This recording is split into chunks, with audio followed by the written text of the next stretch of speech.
The pregnancy test sat on the black granite counter like a loaded gun. Two pink lines glowed in the dim light of Kang Tae-jun's penthouse bathroom, and Rachel Monroe felt the floor drop out from under her. Her fingers gripped the marble sink so hard, her knuckles went pale against her brown skin, her reflection in the floor-to-ceiling mirror showing a woman she barely recognized.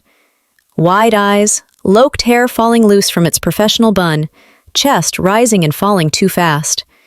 Behind her, the Han River twisted through Seoul like a dark ribbon, the city lights blurring into streaks as her vision swam. This wasn't supposed to happen. They'd been so careful. Always. Rachel. His voice sliced through the bathroom door, smooth and dark as black coffee. That possessive Korean suffix curling around her name like a hand around her throat. Come out. She couldn't move, couldn't breathe. Her ribcage felt like it was collapsing inward, crushing her lungs into useless paper. I said, come out. Not a request anymore. A command in the tone that made men in expensive suits bow their heads and back away. The tone she'd heard him use on the phone late at night when he thought she was asleep. Rachel forced her legs to work, opened the door, found Tae-jun leaning against the frame. He'd shed his suit jacket somewhere between the living room and here. His white dress shirt hung open to mid-chest, revealing the intricate ink that crawled up from his collarbone. A tiger mid-leap, flames licking up his shoulders, disappearing beneath expensive Italian fabric. At 6'1", he towered over her 5'7" frame, all lean muscle and controlled danger. But it was his face that made ice crystallize in her veins. He wasn't surprised, wasn't shocked, wasn't anything except satisfied. You knew. The words scraped out of her throat like broken glass. Oh my God, you knew. Tae-jun's dark eyes moved over her face with an intensity that made her skin prickle, equal parts terror and something she absolutely refused to name. Of course I knew.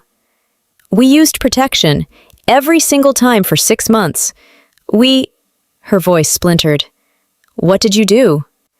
He pushed off the doorframe and moved toward her with that predatory grace that used to make her feel safe. Now, it made her feel like prey. I stopped using them 5 weeks ago. The world tilted. Rachel grabbed the doorframe to keep from collapsing, her heart slamming against her ribs so hard she tasted copper. You tampered with the condoms? I stopped using them entirely. He said it like he was discussing the weather, like he hadn't just confessed to dismantling her entire future. You never noticed, because when I had you underneath me, Nasaram, when I made you gasp my name in the dark, you weren't thinking about anything except how I made you feel. Before this story turns deadly, make sure you're subscribed. Because Rachel's body, her baby, and her life are now tied to a man who never lets go. Heat flooded her face, shame and fury, and the traitorous memory of his hands on her skin, his mouth trailing fire down her neck, while he whispered filthy promises in Korean that she pretended not to understand. But you did understand, didn't you? That voice in her head whispered. You knew exactly what he was saying when he called you my person, when he said mine. You got me pregnant on purpose. Her voice was barely a whisper, each word a bullet she could barely fire. Yes. The casual confirmation hit her like a physical blow.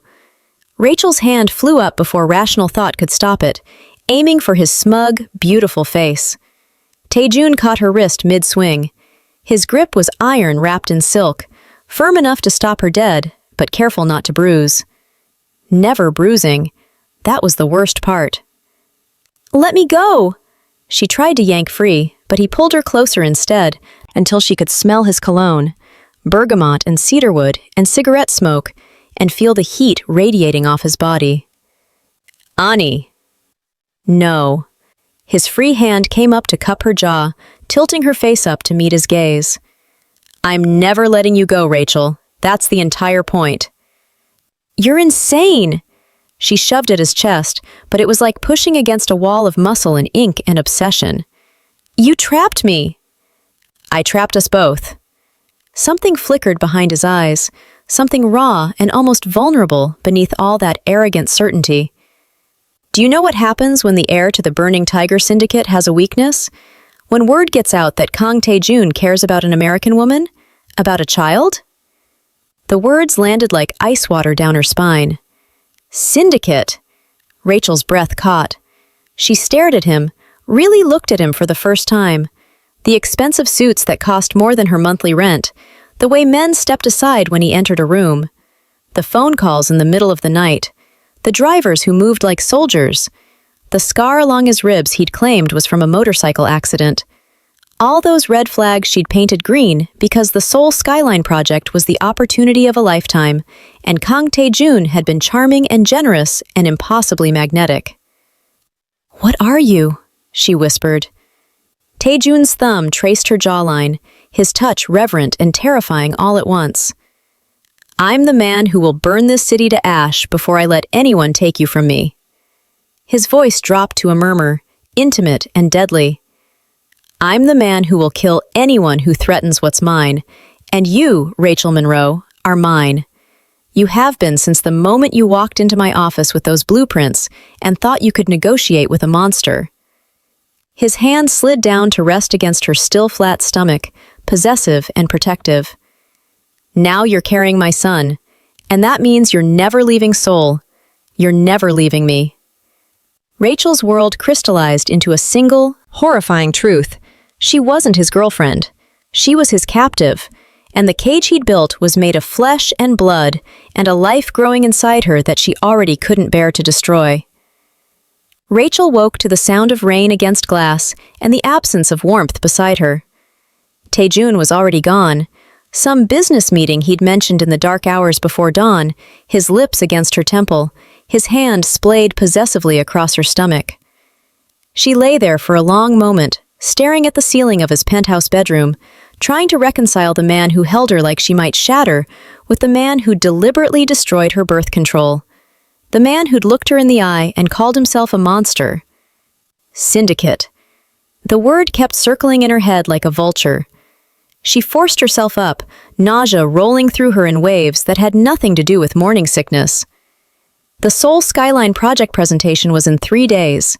She needed to get to the office, needed to review the structural plans, needed to pretend her entire life hadn't detonated overnight. Rachel showered and dressed in one of her crisp button-downs and tailored slacks, armor disguised as business casual. When she emerged into the living room, she found a man waiting by the door. Not Tae-jun's usual driver, Mr. Park. This one was younger, broader, with a scar bisecting his left eyebrow and eyes that tracked her movement like a surveillance camera. "Miss Monroe?" His English was precise, clipped. "I'm Jin Woo. I'll be driving you today." "Where's Mr. Park?" "Reassigned." No elaboration, no apology. The word sent ice down her spine. Reassigned. As if human beings were chess pieces Tae-jun could move at will. The ride to her firm's temporary Seoul office was silent except for the rain drumming against the car windows.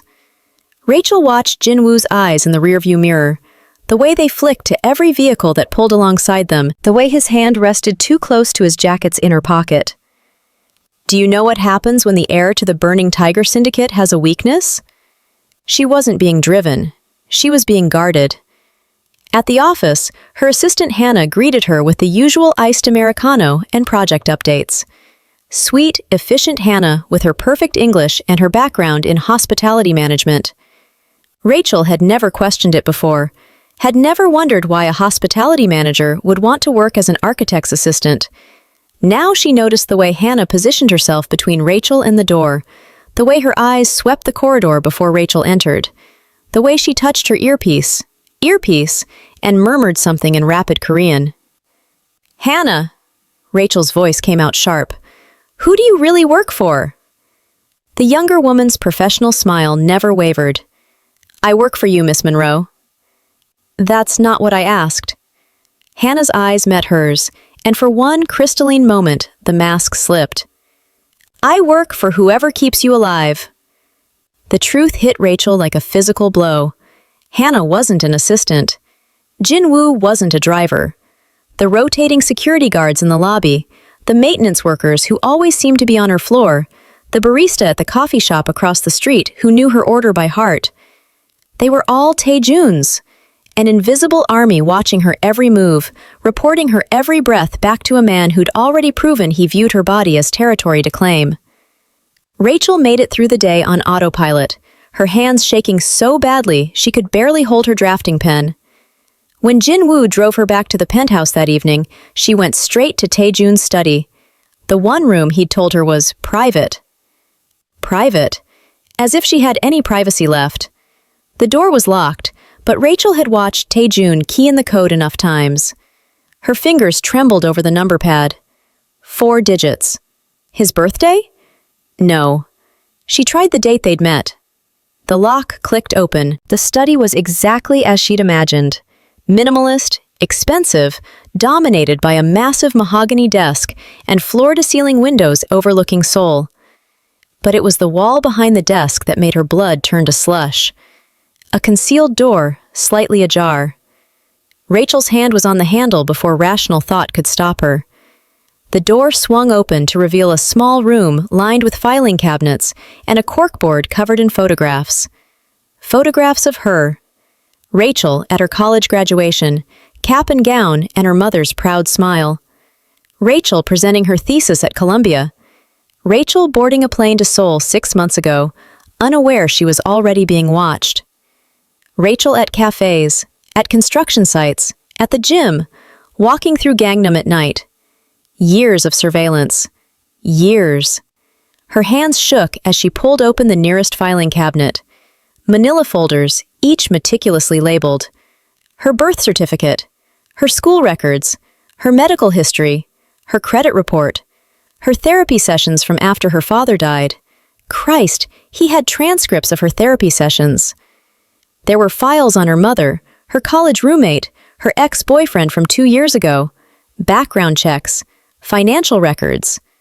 A folder simply labeled vulnerabilities that Rachel couldn't bring herself to open. In the back of the cabinet, she found the architectural plans. Not for the Seoul Skyline project, for her. A blueprint of Rachel Monroe's entire existence, every pressure point mapped and cataloged, every weakness identified and weaponized. This wasn't obsession, this was premeditation. Tae-jun hadn't fallen for her over project meetings and late-night dinners. He'd selected her, studied her, engineered every moment of their relationship with the precision of a military operation. And she'd never seen it coming. Rachel's legs gave out. She sank to the floor, surrounded by the evidence of her own surveillance, and the pregnancy test in her pocket felt like a bomb waiting to detonate. The front door opened. Footsteps in the hall, confident and unhurried. "Rachela?" Tae-jun's voice drifted through the penthouse, warm and affectionate and utterly terrifying. "I'm home." The gown was a cage made of silk. Rachel stared at her reflection in the full-length mirror, midnight blue fabric clinging to curves she was already hyper-aware of, her locks swept up in an elegant twist, diamonds at her throat that probably cost more than her mother's house. Tae-jun had sent the dress that morning with a note in his sharp, precise handwriting. "Wear this tonight. Stay close to me." As if she had a choice. They hadn't spoken about the files, about the photographs and surveillance reports she'd found 3 days ago.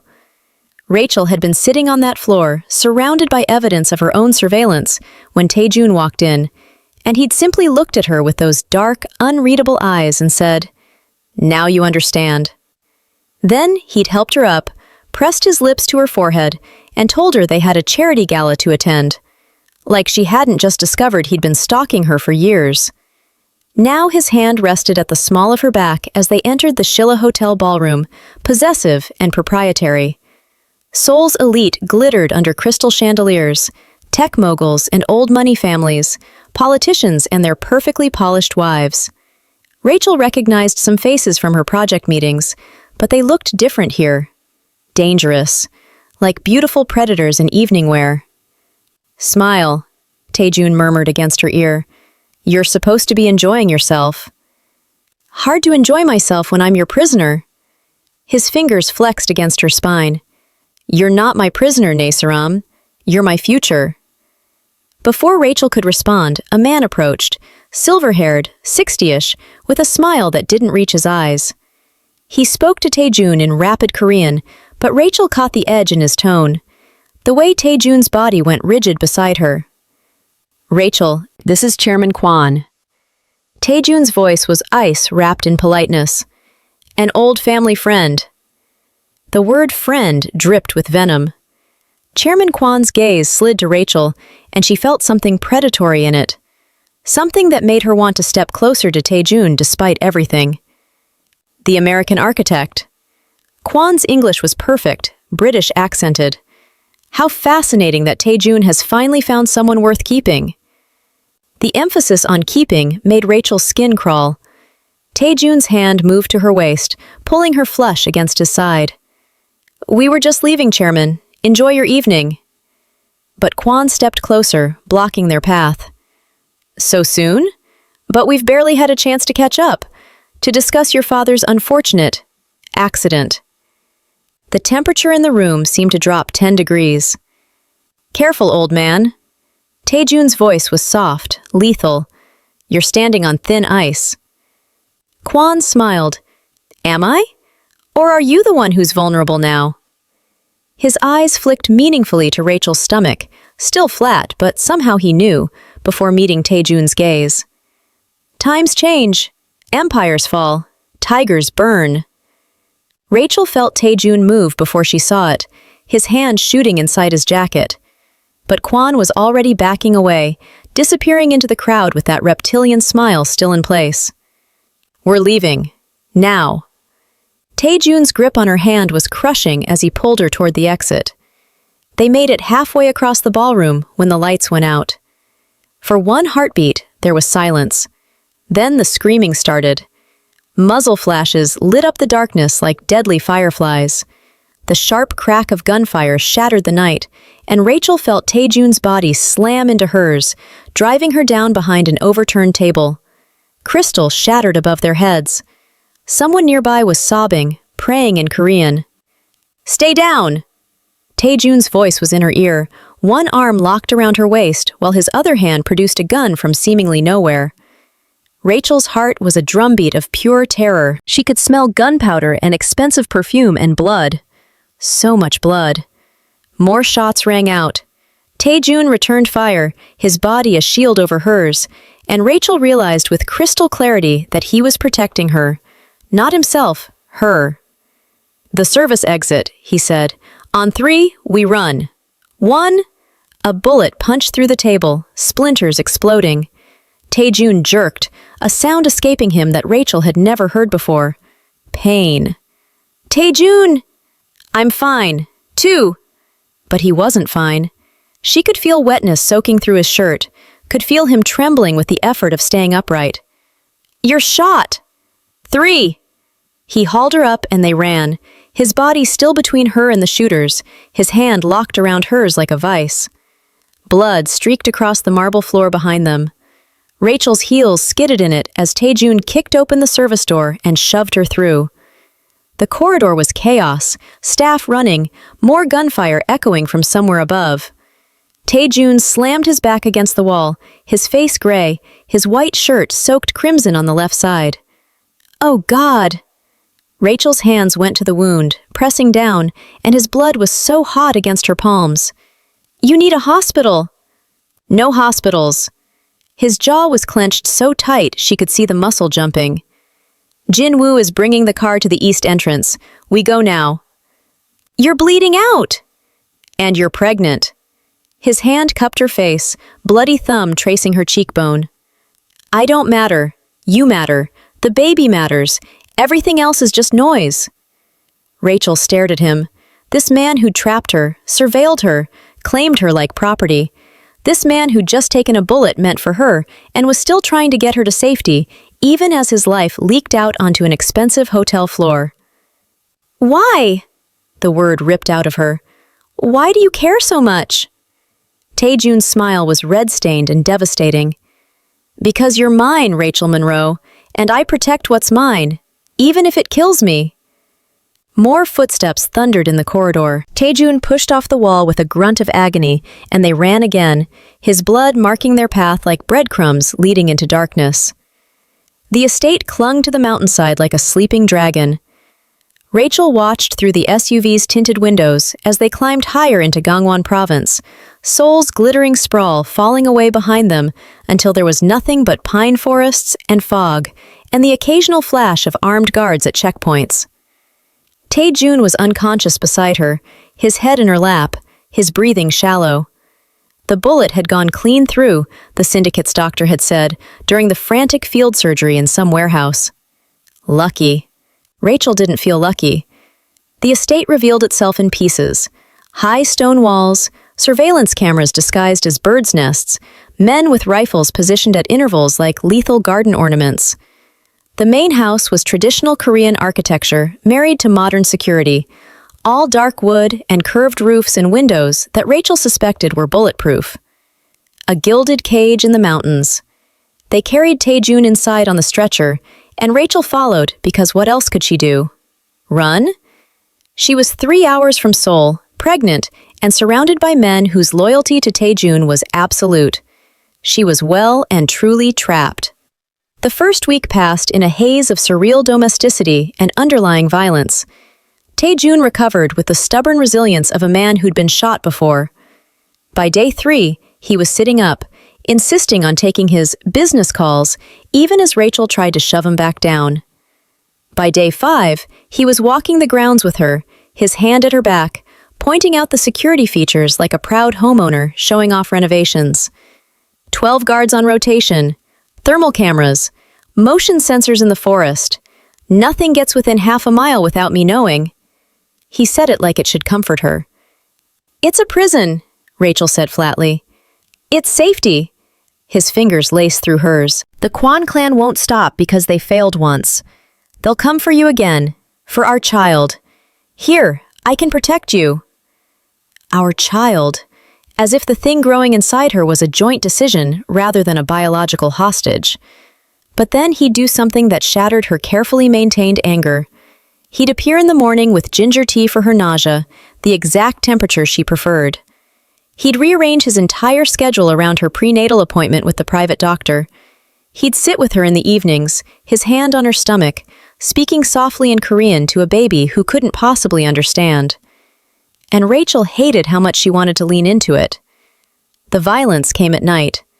Rachel would wake to find Taejun's side of the bed empty, and she'd wander through the house until she found him in his study, face illuminated by laptop screens, conducting his empire in that low, dangerous voice. She couldn't understand the Korean, but she understood the tone, the silences that meant someone had just been given a death sentence. One night, she found him on the terrace, cigarette burning between his fingers, blood on his shirt cuffs. Whose blood is that? She didn't know when she'd stopped flinching at the sight. No one you need to worry about. He stubbed out the cigarette and opened his arms, and God help her, Rachel stepped into them. I should hate you, she whispered against his chest. You do hate me. His lips brushed her temple.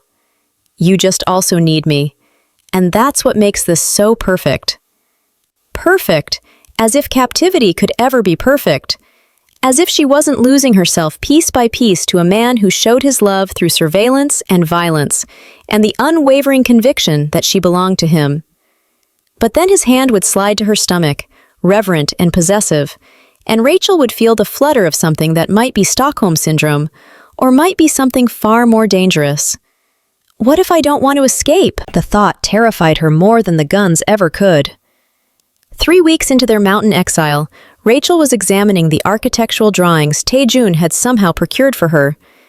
To keep your mind sharp, he'd said, when her phone buzzed. Unknown number, unknown origin. She almost deleted it. Should have deleted it. But some rebellious part of her that still remembered being Rachel Monroe, independent architect with a life plan, opened the message. We can help you. Check the lining of your jewelry box. Tomorrow, 3 p.m., Woljongsa Temple. Come alone. Agent Miller, Interpol. Rachel's blood turned to ice water. She looked up to find Taejun in the doorway, watching her with those dark, knowing eyes. Something wrong, Nasaram? Rachel's thumb hovered over the delete button. One press, and she could stay here in this beautiful prison, Stockholm Syndrome and all, raising her baby with a man who'd kill anyone who looked at her wrong. One press, and she'd never know if there was still a way out. No, she lied, her heart hammering. Nothing's wrong. Taejun smiled, but it didn't reach his eyes. He knew she was lying. He always knew.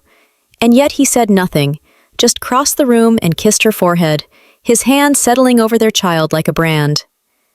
Good, he murmured against her skin, because I'd hate to think you were planning something foolish. I've already lost too much to the Kwans. I won't lose you too. It wasn't a threat. It was a promise written in blood and obsession. And Rachel had 24 hours to decide if she was brave enough or broken enough to ignore it. The jewelry box sat on the dresser like a coiled snake. Rachel had received it 2 days after the text message, delivered by one of Taejun's silent guards along with her breakfast tray. Black lacquer, inlaid with mother-of-pearl butterflies, exquisite and expensive, and exactly the kind of gift Taejun gave her. Beautiful things to dress up as captive. She'd opened it to find a diamond tennis bracelet that probably cost 6 figures, nestled in white silk. For our anniversary, the card read in Taejun's sharp handwriting. 3 months since you became mine. Rachel had wanted to throw it off the mountain. Instead, she'd set it aside and tried not to think about Agent Miller's message. About Woljongsa Temple. About the word Interpol and what it meant that international law enforcement was reaching out to the pregnant girlfriend of a crime lord.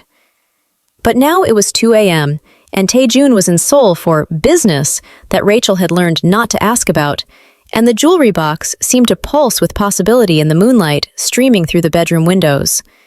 Check the lining of your jewelry box.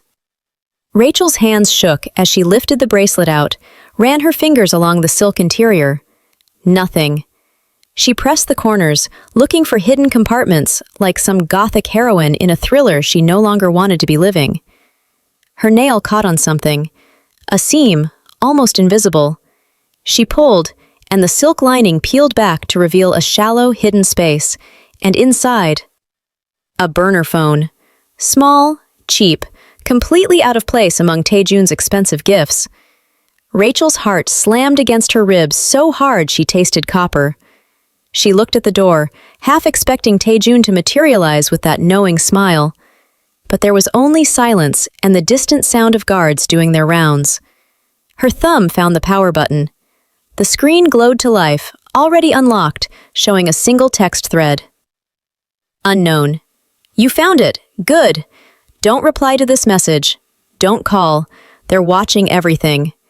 Tomorrow, 3 p.m., Woljongsa Temple. There's a hiking trail behind the main hall. Follow it to the 3rd shrine. I'll find you there. Come alone. Your life depends on it. Delete this after reading. Agent Sarah Miller, Interpol.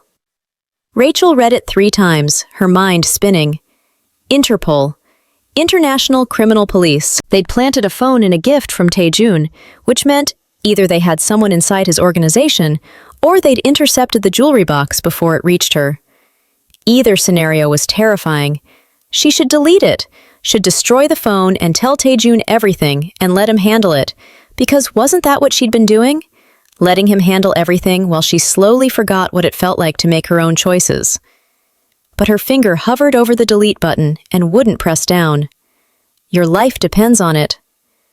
Rachel thought about the files in Taejun's hidden room, the surveillance photos dating back years, the background checks on everyone she'd ever known, the folder labeled Vulnerabilities that she'd finally opened last week to find psychological profiles, behavioral predictions, contingency plans for every possible scenario where she might try to leave him.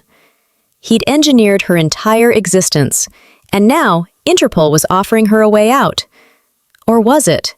What did they want? Why contact her now, when she was pregnant and isolated, and more tangled up with Taejun than ever? The phone buzzed in her hand. Another message appearing and disappearing so fast, Rachel almost missed it. Unknown. He killed your predecessor, the last woman he claimed to love. Her name was Minji Park. She's buried in the forest. Ask him about her. Then decide if you want to end up in the same grave. Delete everything. Destroy the phone after tomorrow. The words hit Rachel like a physical blow. Predecessor. She thought of Tae-jun's possessive touches, his obsessive surveillance, his absolute conviction that she belonged to him. She thought it was about her, about Rachel Monroe, brilliant architect, the one woman who'd captured the untamable Kang Tae-jun. But what if she was just the latest model? What if he'd done this before? Rachel's hands moved on autopilot, deleting the messages, watching the words disappear like they'd never existed. She powered down the phone and stared at it lying in her palm, this tiny piece of contraband that represented everything Tae-jun had tried to take from her. Choice, agency, freedom. The sound of a car engine drifted up from the courtyard below. Rachel's blood turned to ice. He was back early. Tae-jun was back. She shoved the phone deep into the hidden compartment, smoothed the silk lining back into place, set the diamond bracelet on top like nothing had been disturbed. Her heart was a war drum as footsteps sounded in the hallway, coming closer. The bedroom door opened. Tae-jun stood silhouetted in the doorway, his white shirt spattered with something dark that Rachel tried not to identify. His eyes found her immediately, tracked over her face with that unnerving intensity. "You're awake." It wasn't a question. "Couldn't sleep." Rachel's voice came out steadier than she felt. "The baby was kicking." It was too early for that. They both knew it. Tae-jun crossed the room in 3 strides and pulled her into his arms, and Rachel let him, because what else could she do? His hands slid possessively over her stomach, his lips found her neck, and he murmured something in Korean that might have been an endearment or a threat. "I love you," he said against her skin. "You know that, right? Everything I do is to protect you." Rachel thought about Minji Park, buried in the forest, about the burner phone hidden in butterfly-decorated lacquer, about a meeting tomorrow that might be her salvation or her execution. "I know," she lied, and felt another piece of herself shatter. Tae-jun smiled against her throat. "Good, because you're mine forever, Naseram, and I never let go of what's mine." In 14 hours, Rachel would find out if forever was a promise or a death sentence. Rachel told Tae-jun she wanted to visit the temple. It was the kind of request that fit her character. The thoughtful American girlfriend seeking spiritual peace during her pregnancy, want to light incense for their unborn child. Tae-jun had looked at her across the breakfast table with those dark, analytical eyes, and for one terrible moment, Rachel thought he knew. But then he'd smiled and kissed her forehead. "Take Jin-woo, and the additional security detail." Of course, she was never alone. Woljungsa Temple emerged from the forest like something from a dream, all curved roofs and prayer flags snapping in the mountain wind. Tourist season was over, the grounds nearly empty except for a handful of elderly women burning incense at the main hall.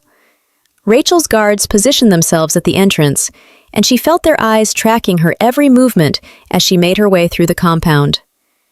There's a hiking trail behind the main hall.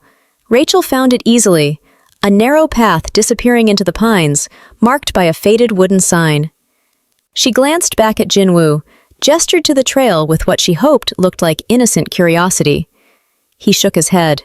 A sharp, definitive no. "I just want to see the view," Rachel said. 10 minutes. "Boss said main temple only." Jin-woo's hand rested near his weapon. "Not safe." Rachel's pulse hammered. She had one chance at this. One opportunity to find out what Interpol wanted, what they knew, what they could offer her. So she did the only thing she could think of. She pressed her hand to her stomach and doubled over with a gasp. "The baby!" Her voice cracked with manufactured pain. "Something's wrong." Jin-woo was beside her in an instant, speaking rapid Korean into his earpiece. Another guard appeared, then another. In the chaos of their concern, Rachel stumbled toward the trail entrance, leaning against a tree. "I need air. I just need—" She took 3 staggering steps up the path before Jin-woo could stop her. And that's when the real cramps hit. Not manufactured, not pretend. a sharp, twisting pain low in her abdomen that made Rachel's knees buckle for real. She grabbed a tree trunk, gasping, and terror flooded through her, because what if this was real? What if something was actually wrong with the baby? "Miss Monroe!" Jinwoo caught her arm. "We go back, now! Get doctor!" "No!" The word came out fierce. "I need 5 minutes, please. Just 5 minutes of quiet." Maybe it was the desperation in her voice. Maybe Jinwoo had a sister, or a daughter, or a shred of humanity beneath the soldier exterior. He looked at her for a long moment, then spoke into his earpiece. 5 minutes. I come with you." It would have to be enough. They climbed the trail in silence, Jinwoo's hand hovering near his weapon, Rachel trying not to think about the cramping that had subsided to a dull ache. The third shrine appeared around a bend, small, weathered, surrounded by stone lanterns covered in moss. A woman stood beside it, 40-ish, sharp-featured, wearing a hiking jacket and jeans that screamed American tourist. Her eyes locked on Rachel with laser focus. Agent Miller. "Beautiful, isn't it?" Miller said in English, her voice carrying clearly. "I always visit this shrine when I'm in the area. They say it grants wishes for safe childbirth." Jinwoo tensed, but it was an innocuous enough statement. Just another tourist making conversation. Rachel moved closer, pretending to examine the shrine. Miller did the same, and their shoulders nearly touched as they both bowed in false prayer. "Your architectural firm doesn't exist," Miller whispered, her lips barely moving. "Seoul Skyline Developments is a shell company, has been for 3 years. We created it to funnel money from the Burning Tiger Syndicate to track their laundering operations." The words hit Rachel like bullets. "What?" "You were recruited specifically. Your credentials, your background, everything that made you perfect for the job. We engineered it, fed your resume to their front companies, made sure you'd be irresistible to Kang Tae-jun's operation." Rachel's vision swam. The cramping returned, sharper this time. "You're lying." "Your project manager, David Chen? Interpol. Your senior partner, Catherine Wright? CIA. The construction permits that went through impossibly fast. We cleared them." Miller's voice was clinical, detached. "You were never an architect on the project of a lifetime, Rachel. You were bait." "No." The shrine blurred in front of her. "No, I earned that position. You earned nothing. We gave it to you. And Kang Tae-jun took the bait exactly as predicted." Miller finally turned to look at her, and her eyes were cold. "What we didn't predict was him getting you pregnant. That complicates things." Jinwoo shifted behind them, speaking into his comm. "Running out of time." "What do you want from me?" Rachel's voice was barely audible. "Access to his financial servers, transaction records, names of his international contacts. There's a flash drive." Miller pressed something into Rachel's palm, small and metallic. "You plug it into his computer. It does the rest. 30 seconds, and we have everything we need to dismantle the Burning Tiger Syndicate." "And then what? You arrest him? Arrest me?" "We extract you. New identity, witness protection. You and the baby disappear. Clean slate." Rachel stared at the flash drive in her hand. Her entire career, a lie. Her relationship, manufactured. Even her freedom now was just another transaction. Cooperate with Interpol, or stay trapped with Tae-jun. Both sides wanted to use her. Both sides saw her as a means to an end. "Miss Monroe?" Jinwoo's voice, sharp with warning. "Time is up." "What happens if I don't cooperate?" Rachel asked. Miller's smile was thin, dangerous. "Then you're an accessory to money laundering, racketeering, and murder. You'll give birth in a federal prison, and your child will go into the system. Your choice." Not a choice. A death sentence dressed up as salvation. Rachel closed her fist around the flash drive and turned away from the shrine, from Miller, from the illusion that anyone in her life had ever seen her as more than a pawn. Jinwoo was already calling it in, reporting the tourist encounter to Tae-jun, and Rachel had a flash drive in her pocket and a decision to make that would destroy one monster or another. Either way, she was the one who'd burn. The flash drive burned a hole in Rachel's pocket for 3 days. She'd hidden it inside a tampon box, the one place Taejun's men would never look, male modesty overriding their surveillance instincts. But hiding it didn't make it disappear, didn't stop her from feeling its weight every time she moved, like a tumor growing in her consciousness. Your entire career was a lie. Rachel stood at the window of Taejun's study, watching snow fall over the mountains. He was in Seoul again, another meeting that would end with blood on his cuffs and death in his eyes. She had maybe 2 hours before he returned. 2 hours to decide if she was going to destroy him. The laptop sat on his desk, closed, innocent. She knew the password, had watched him type it enough times. 8 digits. Their anniversary date, because even monsters were sentimental. Rachel's hand shook as she pulled the flash drive from her pocket. Such a small thing, barely an inch of metal and circuitry. 30 seconds, Miller had said. That's all it would take to upload malware that would siphon years of financial records, communication logs, everything Interpol needed to dismantle the Burning Tiger Syndicate. Everything they needed to put Taejun away for life. And you, a voice whispered in her head, don't forget about you. Because that was the part Miller had glossed over.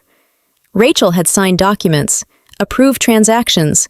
Her name was on contracts for buildings that laundered money. She'd attended meetings with men she now knew were criminals. She'd lived in Taejun's penthouse, worn his gifts, let him put a baby inside her. The law wouldn't see her as a victim. They'd see her as complicit, unless she cooperated. Unless she betrayed the father of her child and disappeared into witness protection with a new name and a manufactured history, and absolutely nothing left of Rachel Monroe except memories and regrets. The laptop seemed to pulse with dark possibility. Rachel sat down in Taejun's chair, expensive leather that smelled like his cologne, and opened the computer. The screen glowed to life, asking for a password. Her fingers hovered over the keys. You were bait. The words still felt like acid in her throat. Every achievement, every accolade, every moment she thought she was earning her place in the world, choreographed, manipulated. Her entire identity as a brilliant architect was just set dressing for an international sting operation. They'd used her as thoroughly as Taejun had. More, even, because at least Taejun had been honest about his obsession. He'd never pretended she had a choice. He'd looked her in the eye and said, "You're mine," and meant every word. Interpol had smiled and lied and let her believe she was special. Rachel typed in the password. The desktop appeared, folders neatly organized, files with names like procurement and asset management that probably detailed murders and money laundering with corporate efficiency.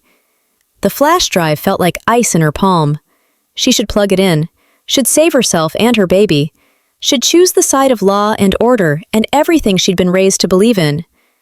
But he took a bullet for you.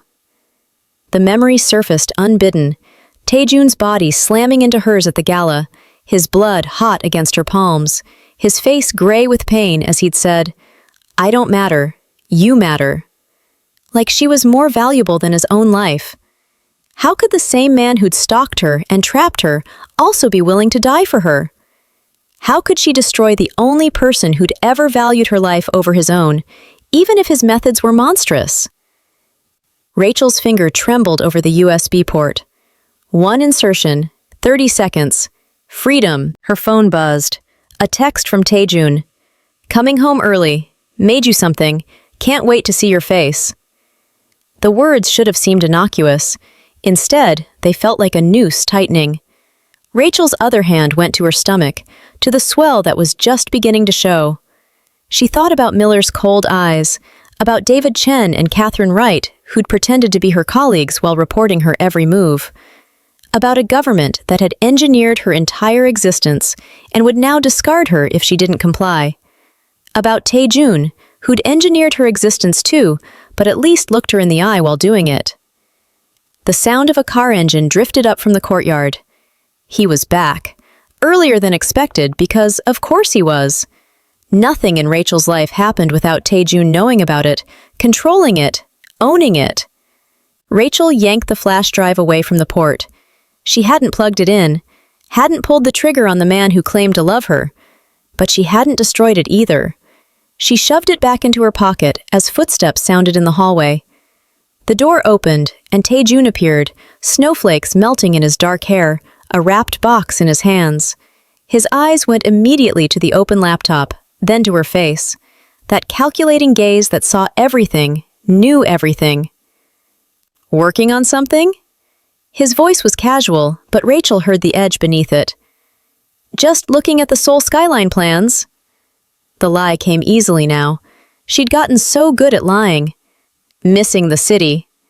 Tae-jun set the box on the desk and moved behind her chair. His hands settled on her shoulders, and Rachel forced herself not to flinch. I have something for you. He turned the chair so she faced him, then opened the box. Inside was a legal document. Rachel's hands trembled as she lifted it out. A marriage license, already filled out, just waiting for her signature.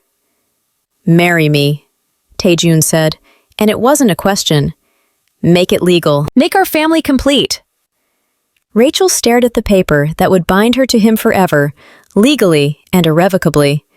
That would make her his wife, his accomplice, his possession under the eyes of the law. The flash drive felt like a grenade in her pocket, and Tae-jun's hand settled over hers, guiding her toward a pen, toward a choice that wasn't really a choice at all. Say yes, Nae-saram, he whispered, or say nothing. Either way, you're already mine.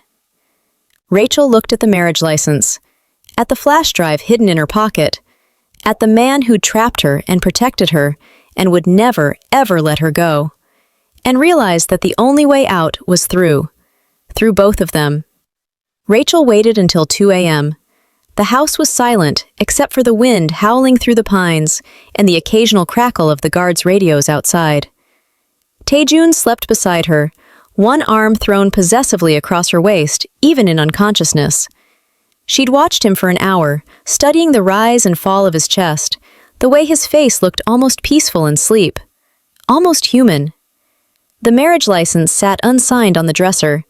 He hadn't pushed, hadn't demanded, just left it there like a loaded gun, waiting for her to make the choice that wasn't really a choice. Rachel slipped out from under his arm with the practice of 3 months' captivity. She'd learned how to move silently, how to avoid the creaking floorboards, how to become invisible in her own prison. The flash drive was in her hand before she reached the study. The laptop glowed to life with familiar ease.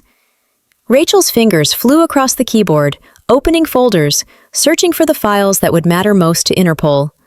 Financial records, communications, the evidence that would burn Tae-jun's empire to the ground. Her hand trembled as she moved the flash drive toward the USB port. Looking for something specific? Rachel's blood turned to ice. She spun to find Tae-jun leaning against the doorframe, wearing only sleep pants, his scarred chest bare, his face utterly unreadable. How long had he been standing there? How much had he seen? I couldn't sleep. The lie tasted like ash. I was just checking the files. He pushed off the frame and moved into the study with that predatory grace. Or maybe uploading malware? Is that an Interpol-issued flash drive in your hand, Nae-saram? The endearment sounded like a death sentence. Rachel's fingers closed around the flash drive. There was nowhere to run, nowhere to hide. Guards at every exit, and the only man who'd ever protected her was now staring at her like she'd just driven a knife into his chest. How long have you known? Her voice came out steadier than she felt. Since Jinwoo reported your conversation with the American tourist at Woljongsa Temple. Tae-jun stopped a few feet away, and Rachel could see it now, the barely controlled rage simmering beneath his calm exterior. Did you really think I wouldn't have him wired? That I wouldn't hear every word Agent Miller said to you? Of course he'd known. Tae-jun always knew. Then why didn't you stop me? Rachel demanded. Why let me walk around with this, knowing what I could do? Because I wanted to see if you would. His voice dropped to something raw, almost vulnerable. I wanted to know if you'd choose them over me, over us. There is no us! The words exploded out of her. There's you controlling me, trapping me, making every decision about my life while pretending it's love. It is love. Taejun closed the distance between them in 2 strides. Obsessive, possessive, completely fucking insane love, but love nonetheless. Everything I've done. You got me pregnant without my consent. I gave you permanence. His hand slammed against the desk beside her, making her flinch. I gave you protection, security, a life where no one will ever hurt you. You hurt me! Rachel's voice cracked. Every day you hurt me. You took away my choices, my career, my entire identity. Your career was a lie. His face was inches from hers now. Your identity was manufactured by agents who see you as disposable. I'm the only one who's ever loved the real Rachel Monroe, the woman who's brilliant and stubborn and stands in front of me with evidence of my crimes in her hand, still alive because I can't bring myself to hurt her. Rachel's chest heaved. So what now? You kill me? Lock me up forever? Taejun's laugh was bitter, broken. If I wanted you dead, you'd be dead. If I wanted you locked up, you'd never see daylight again. He reached behind him, and when his hand reappeared, there was a gun in it. Rachel's heart stopped. But Taejun didn't aim it at her. He flipped it, offering her the grip. Take it. What? Take the gun, Rachel. His voice was eerily calm. You want to leave? You want your freedom? Then pull the trigger. Kill me. It's the only way you're getting out of here alive. The weapon hung between them like a dare. You're insane! I'm giving you a choice. He pressed the gun into her hand, his fingers wrapping around hers, guiding her aim until the barrel rested against his chest, right over his heart. Real freedom requires sacrifice. So sacrifice me. Put a bullet in my chest and walk out of here. Interpol will protect you. You'll have your life back. Rachel's hand shook so violently the gun wavered. I can't. Why not? His eyes burned into hers. I trapped you, manipulated you, got you pregnant against your will. I deserve it, don't I? So pull the trigger. Her finger found the trigger guard. The metal was cold, real, heavy with possibility. One pull, one bullet. Freedom. But her hand wouldn't move, because standing here with a gun pressed to Taejun's chest, Rachel finally understood the sickening truth. She didn't want to kill him. Despite everything, the surveillance, the pregnancy trap, the beautiful prison, some twisted part of her had stopped wanting escape and started wanting him. Stockholm Syndrome. Or something worse. Love. I hate you, she whispered. I know. His free hand came up to cup her face, tender despite the gun between them. But you won't shoot me, because you need me, Rachel, just like I need you. We're both trapped. The only difference is I accepted it. Tears burned down her cheeks. You're a monster. Yes. He leaned forward until his forehead touched hers, the gun still pressed to his heart. But I'm your monster, and you're the only thing in this world I wouldn't destroy to keep. Rachel's finger tightened on the trigger. Taejun didn't flinch, didn't move, just held her gaze with absolute certainty, daring her, trusting her, knowing she wouldn't do it. The gun clattered to the floor between them. Rachel collapsed against his chest, sobbing, and Taejun's arms came around her like a cage and a sanctuary all at once. That's my girl, he murmured into her hair. You made your choice. And Rachel realized with crystal clarity, she'd just chosen damnation over salvation, chosen the monster over the law, chosen Taejun over everything.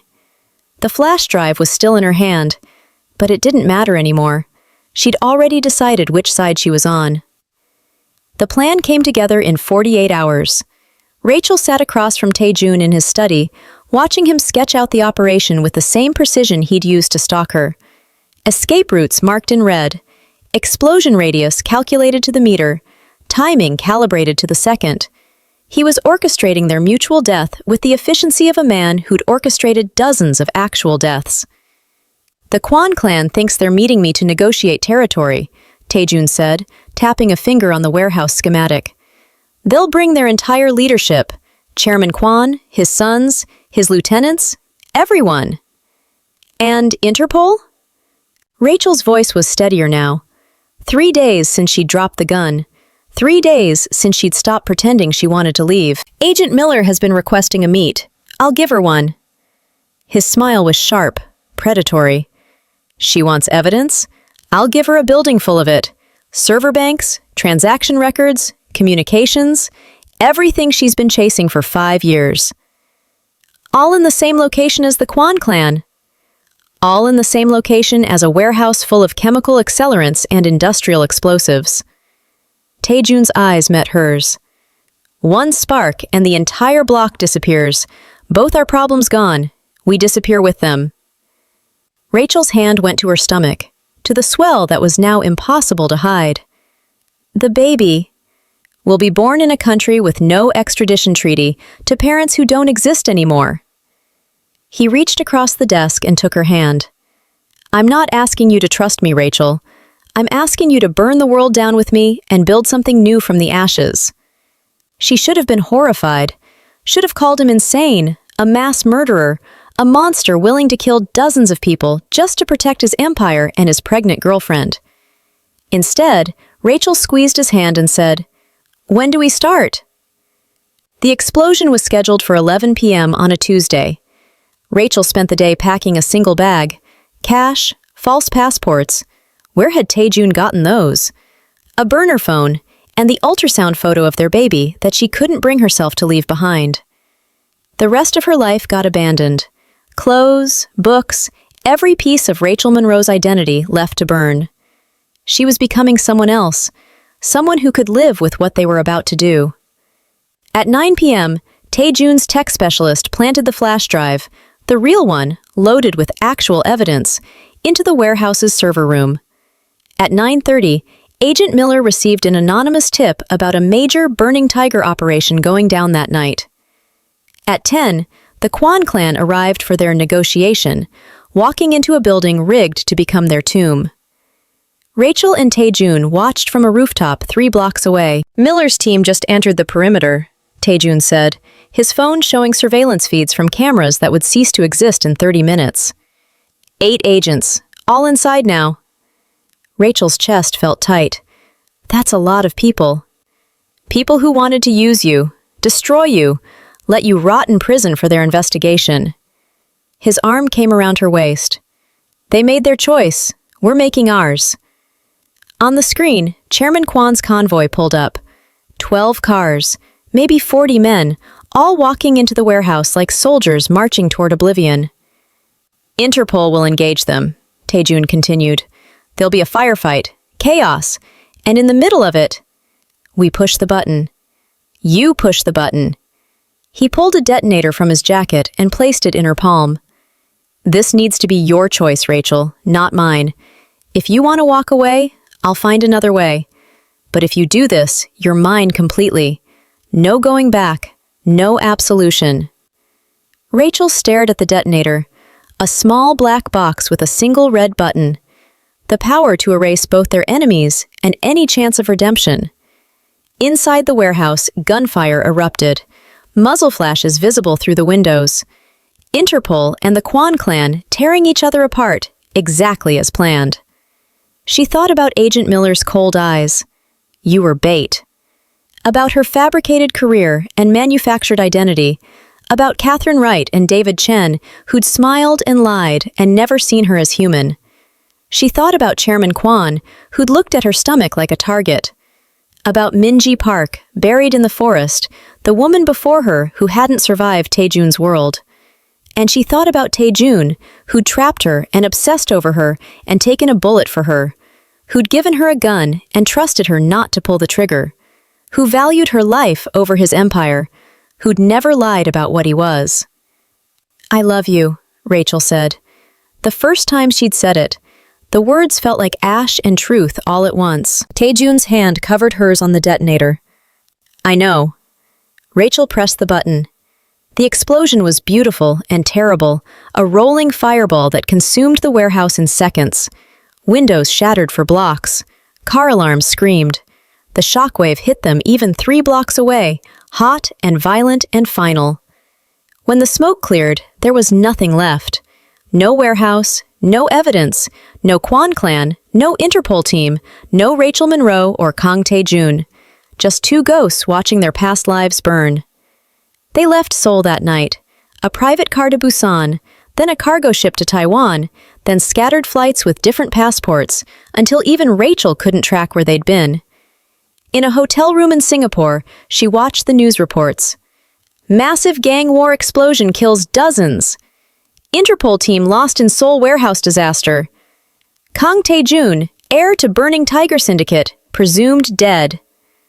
Her hand rested on her stomach, feeling the baby kick for real now. Any regrets? Tae-jun asked from behind her, his arms circling her waist. Rachel thought about the people she'd killed, the innocent bystanders who'd been in the wrong place, the agents who'd maybe had families, dreams, lives beyond using her as bait. She thought about the woman she used to be, who believed in justice and rules and the inherent goodness of doing the right thing. That woman died in the explosion too. No, Rachel said, and meant it. No regrets. Tae-jun pressed his lips to her neck. That's my queen. Not Ne Saram anymore. Not his person, his queen, his partner, his accomplice in mass murder. Rachel Monroe was dead, and whoever she'd become in the ashes was perfectly fine with that.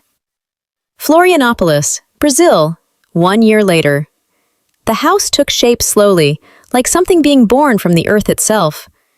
Rachel stood on the half-finished deck, architectural plans spread across a makeshift table, her hand shading her eyes against the Brazilian sun. The design was hers, clean lines and open spaces, built into the hillside overlooking the Atlantic. Modern but unassuming, the kind of place that wouldn't attract attention from the scattered expats and local fishermen who made up their new neighborhood. The kind of place where ghosts could finally rest. Mama! The words still made her heart clench. Rachel turned to find their son, 8 months old, all fat cheeks and dark hair, crawling across the deck with single-minded determination. Maria, their housekeeper, followed close behind, laughing. Disculpe, Señora Costa, Maria said, using the name Rachel had worn for a year now. He got away from me. It's fine. Rachel scooped up the baby, their baby, hers and Tae-jun's, the little boy who would never know his parents had once been different people. Hey, meu amor, come to see Mama's work? The baby grabbed at her hair, babbling something that might have been Korean or Portuguese, or just the universal language of infants. Rachel pressed her lips to his forehead and tried not to think about the warehouse, the explosion, the bodies. She mostly succeeded these days. The sound of an engine drew her attention down the hill. Tae-jun's truck, rusted, unreliable, perfect camouflage, rattled up the dirt road. He parked and climbed out, and Rachel still felt that flutter in her chest when she saw him. He looked different now, tanned from days working on fishing boats, his expensive suits traded for worn jeans and oil-stained t-shirts. His hair was longer, pulled back in a small knot. The dragon tattoo stayed hidden beneath clothes that marked him as just another working-class immigrant trying to make it in paradise. But his eyes were the same, dark and intense, and still completely focused on her. How's the house coming? He climbed the deck stairs, and their son immediately reached for him with demanding hands. On schedule. Rachel handed over the baby and watched Tae-jun's face transform into something soft, unguarded. If the lumber delivery comes next week, we can start the interior framing. Good. He settled their son against his shoulder with practiced ease. I got another commission. The marina owner wants his yacht engine rebuilt. That's 3 months of work. 3 months of legitimate income under his false identity. Tae-jun Park, boat mechanic, unremarkable immigrant from Argentina with perfect Spanish and a talent for fixing things that others had given up on. No one looked at him and saw the heir to the burning Tiger Syndicate. No one looked at Rachel and saw an architect who'd helped murder dozens of people. They were invisible, free, dead. I was thinking, Tae-jun said, his hand finding the small of her back in that habitual, possessive gesture. Maybe we take the boat out this weekend. Just the three of us. Show him the ocean properly. Rachel looked at their son, at this little person who existed because of trap and obsession and Stockholm syndrome that had somehow alchemized into something that almost resembled love. "I'd like that," she said. That night, after Maria left and the baby slept in his crib, handmade by Tae-jun from salvaged wood, Rachel stood on their unfinished deck and watched the stars. Different stars than Seoul, different sky. Tae-jun appeared behind her, 2 glasses of wine in his hands. He'd started drinking again now that his wound had fully healed, now that they weren't running anymore. "What are you thinking about?" He handed her a glass, his other arm circling her waist. "The warehouse." The truth came easier these days. "Do you ever think about them? The people we killed?" His voice was matter-of-fact. "Every day." Rachel turned to look at him. "Does it bother you?" "Does it bother you?" She considered the question. A year ago, when she was still Rachel Monroe, architect, woman with a moral compass, the answer would have been yes. Would have been screaming, sobbing, soul-destroying yes. Now? Not as much as it should, she admitted. Tae-jun's smile was small, knowing. "That's because you understand now. What I understood from the beginning." "What's that?" "That morality is a luxury. Freedom is the only thing that matters. And sometimes, freedom requires burning down everything that tries to cage you." Rachel thought about Agent Miller, who'd seen her as disposable bait. About the Kwan clan, who'd seen her as a weakness to exploit. About every system and organization that had tried to use her for their own ends. Tae-jun had trapped her too, had stalked and manipulated and violated her autonomy in ways that should be unforgivable. But he'd also valued her life over his empire, had given her the gun and trusted her not to pull the trigger, had destroyed his entire world so they could build a new one where she wasn't anyone's pawn. "I love you," Rachel said. It came easier now, felt less like ash and more like truth. "I know." He pulled her closer, his hand sliding to her stomach where another secret was just beginning to grow. "And you're pregnant again." Rachel's breath caught. "How did you—" "I pay attention." His thumb traced circles on her abdomen. "You've been nauseous in the mornings, avoiding coffee. I know your body, Mina Rainha." My queen in Portuguese now. Another language, another life, same obsession. "Are you happy about it?" Rachel asked. Tae-jun turned her to face him, his hands framing her face with a gentleness that still surprised her. "I'm happy about everything. This life, this place, you." He kissed her, slow and deep and possessive. "I'd burn 1,000 warehouses to keep this." And Rachel believed him, would help him do it if necessary, because that's what they were now. Not victim and captor, not even lovers. Partners in survival, in violence, in whatever twisted version of happiness they'd carved out of blood and ashes. Their son stirred in his crib inside, making small noises. Tae-jun squeezed her hand and went to check on him, leaving Rachel alone with the stars and the ocean and the weight of all their choices. She thought about the Rachel Monroe who'd landed in Seoul with blueprints and ambition, who'd believed in systems and justice and the power of doing the right thing. That woman was truly dead, buried in the rubble of a Seoul warehouse alongside the Kwan clan and Interpol's investigation. This woman, this Rachel Costa, mother, architect of her own prison-turned-paradise, was something else entirely. Something that could live with blood on her hands and find peace in the shadows. Inside, Tae-jun was singing to their son in Korean, soft and low.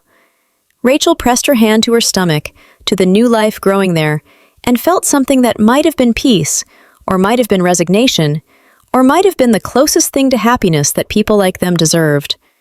The house would be finished in 3 months. Their new lives would continue, and the ghosts of who they used to be would stay buried where they belonged, in the ashes of the world they'd burned to be free.